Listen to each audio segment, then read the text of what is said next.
Have you ever wondered why some people seem to achieve, extraordinary wealth and success almost effortlessly, while others, maybe just as talented, just as hardworking, they seem to just struggle? Yeah, it's a huge question, a really fundamental one. It really is. And today we're taking a deep dive into a book that, well, offers some pretty profound insights on this. Napoleon Hill's classic, Think and Grow Rich. Ah, yes, foundational stuff. Exactly. And this isn't just a book review, right? We're exploring the mindset behind it, maybe even a blueprint for transformation. And what's really remarkable, I think, is the origin story of Think and Grow Rich. I mean, it came out in 1937, sure, but it was actually the result of, what was it, 25 years of dedicated research by Hill. 25 years, that's incredible. Yeah, and he wasn't just, thinking in his study. He actively went out and interviewed 500 of the most successful people of his time. Wow. Just imagine having access to minds like Henry Ford or Thomas Edison, Andrew Carnegie. The giants of that era. Absolutely. And, for a book called Think and Grow Rich, here's where it gets really interesting and maybe a bit misunderstood sometimes. It's explicitly not just about money, is it? What did Hill really mean by rich? That's such a key point. He meant mastering the mental attitude for success in any field. So whether you're aiming for financial wealth, yeah, or maybe a great career, better relationships, personal growth. So the principles apply across the board. Exactly. It makes the scope so much broader, much more relatable for everyone listening. Right.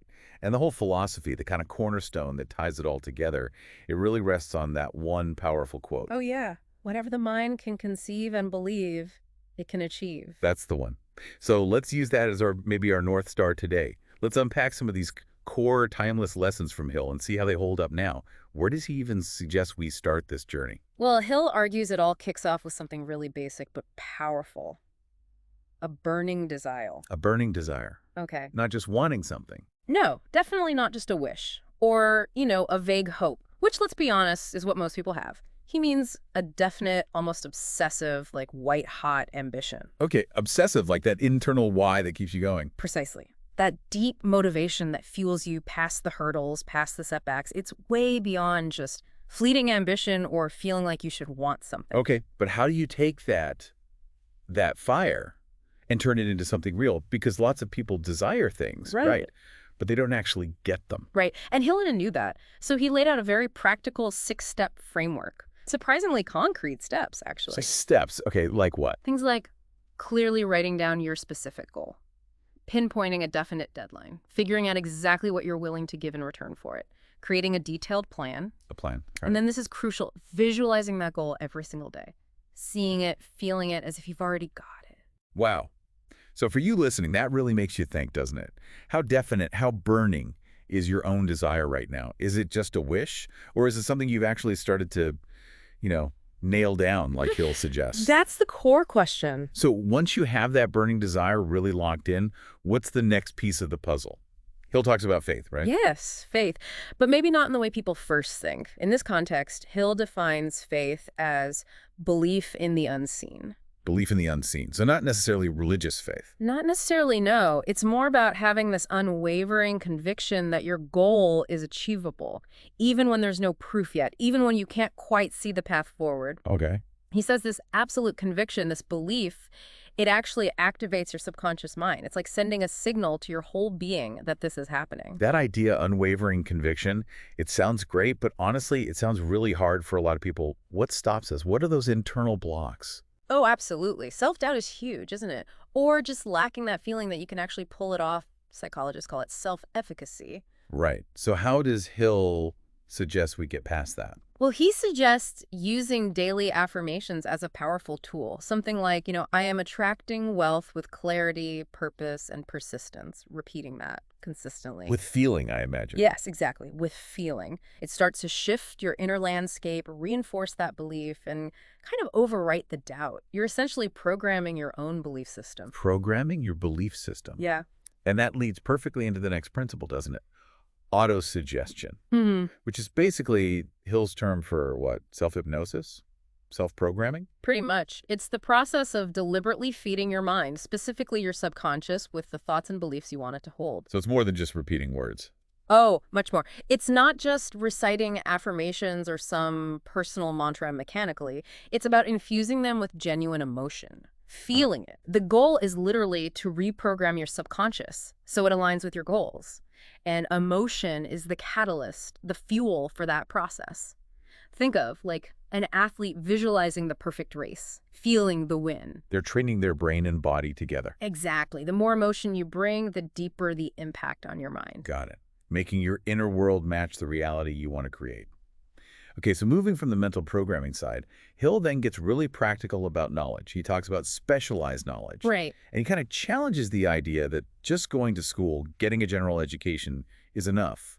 He says, quite bluntly, general education won't make you rich. He does. And connecting this to the bigger picture, it's about applying specific knowledge in a really focused way. I mean, think about today. Information is everywhere, Yes, right? overwhelmingly so. So the real value isn't just knowing lots of stuff. It's identifying that one unique skill or that specific field or maybe even a niche area that you absolutely must master for your specific goal. And then committing to deep study, consistent learning, and deliberate practice in that specific thing. So my extensive knowledge of, say, 80s movie trivia probably isn't the key. Well, maybe not directly. Unless, you're planning to build a highly specialized 80s movie trivia empire. Okay, point taken. Has to be specialized and applied. Applied with purpose, exactly. And speaking of commitment and applying things, the fifth principle is persistence. Ah, persistence. And Hill has that great line about failure. What was it? Failure's just a detour. That's it. Not the end of the road, just a detour. And he gives a pretty serious warning here too, doesn't he? Yeah. Something about most people giving up right before the breakthrough. Yes. That's such a crucial and frankly kind of heartbreaking observation. Most people give up just before the breakthrough. Why do you think that happens so often?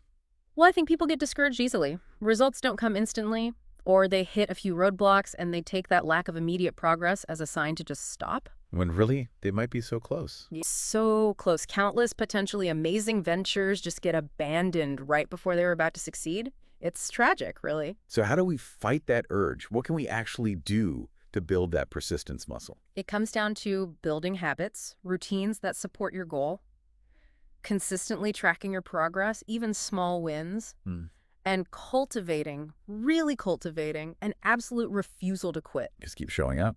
That's it. Just keep showing up, even when it feels pointless, even when you feel like you're just stumbling forward. I remember hearing about an entrepreneur, built a huge company eventually. Yeah. Her secret, she just said, I showed up every single day, no matter what, didn't quit.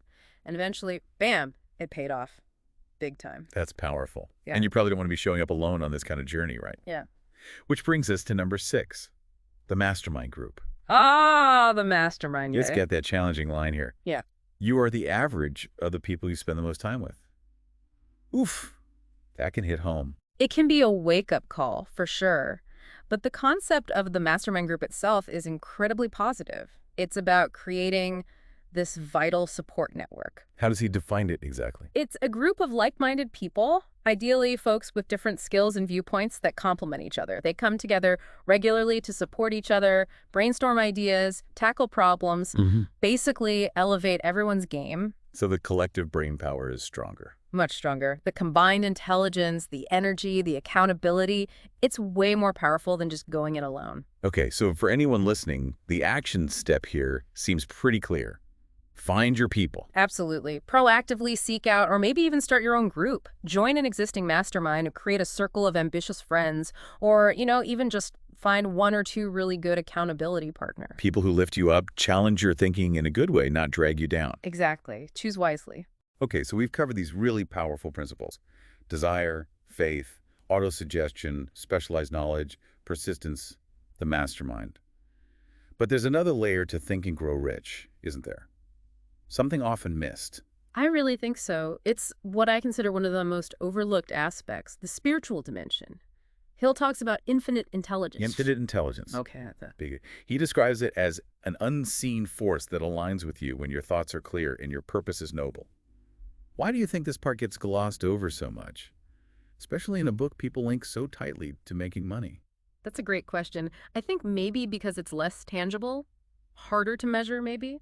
And sometimes people might mistake it for being strictly religious, which wasn't really Hill's intent. He saw it as a universal force. So how does one tap into that, practically speaking, beyond the other steps we talked about? Well, you could think of it maybe as the universe responding to your focused, positive energy.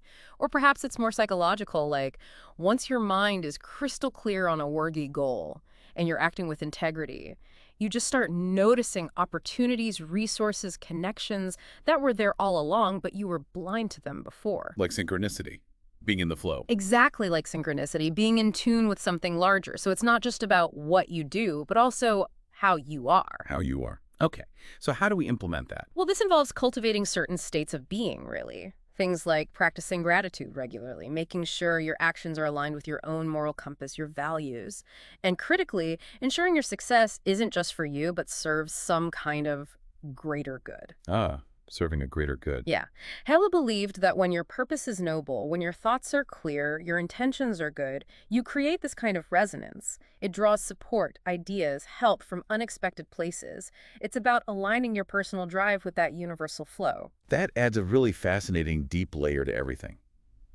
So pulling this all together, Think and Grow Rich, Yeah. is clearly way more than just a book about money. Oh, absolutely. It feels more like a blueprint for, I don't know, inner transformation.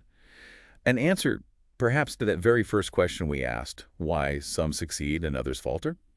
It suggests true wealth starts inside, with mastering the mind. Couldn't agree more. It starts within. But the key, as we've hit on again and again, isn't just knowing this stuff, is it? It's the application.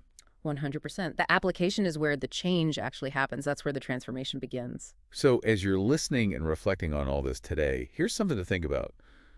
Which one of these principles, desire, faith, autosuggestion, knowledge, persistence, mastermind, infinite intelligence, which one feels most challenging for you right now? Or maybe which one feels most exciting to potentially apply first? And just imagine what could happen if you took just one of these principles really seriously, dived into it, acted on it consistently. How might that start to change things? Think about the ripple effect of that single commitment.